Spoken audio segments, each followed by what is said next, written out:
像我是这样咳了2个礼拜，我就算了吧。总有一天我会健康吗？再咳下去也没关系，咳嗽大王也是好事，因为你咳嗽嘛，你可以请假，你可以休息呀，你可以避免很多的困扰啊。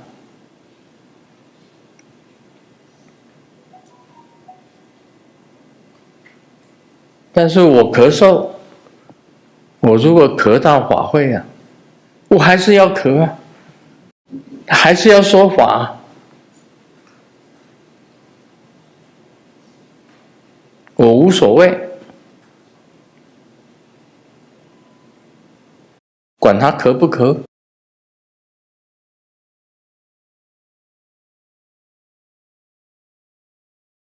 咳嗽是很讨厌的一件事情，真的。说法的时候，你突然间咳，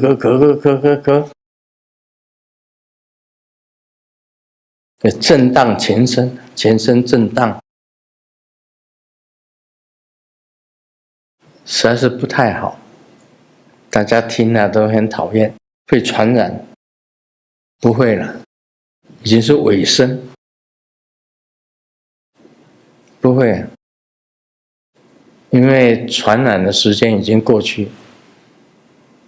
现在的咳是干咳，干咳不会传染，所以病人不用戴口罩。我不会传染给你啊。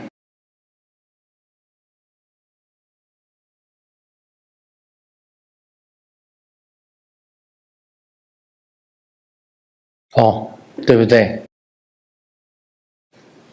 会传染的哦，早就传染过了。不会传染的就不会传染。跟你讲真的，不会传染。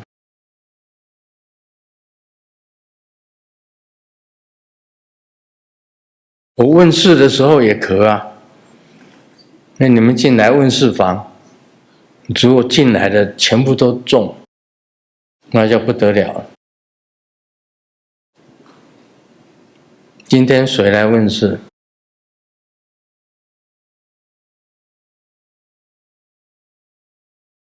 问事的很多啊，不会被传染的啦，放心好了。如果传染，那不是我传染。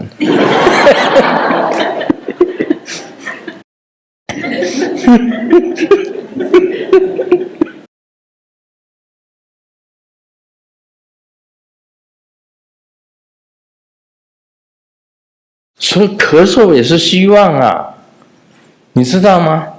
我以前从来没有咳只是现在咳将来也不会咳对不对？所以咳嗽也是希望啊，不要把咳嗽放在心上，要咳就让它咳。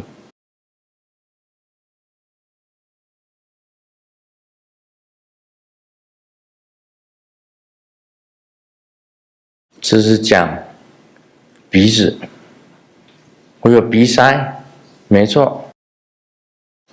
咳嗽那段时间鼻塞，现在鼻通，已经通了。鼻塞也有好处，什么好处呢？你臭的都闻不到啊，香臭一如啊。你修行到很高的境界，香臭一如。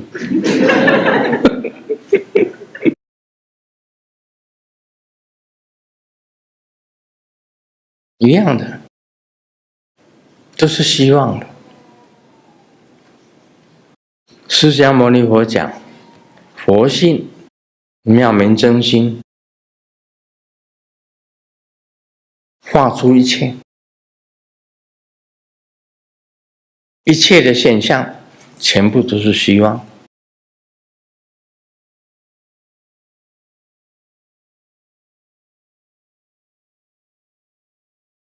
我写了300多本书，其实也是在讲这个。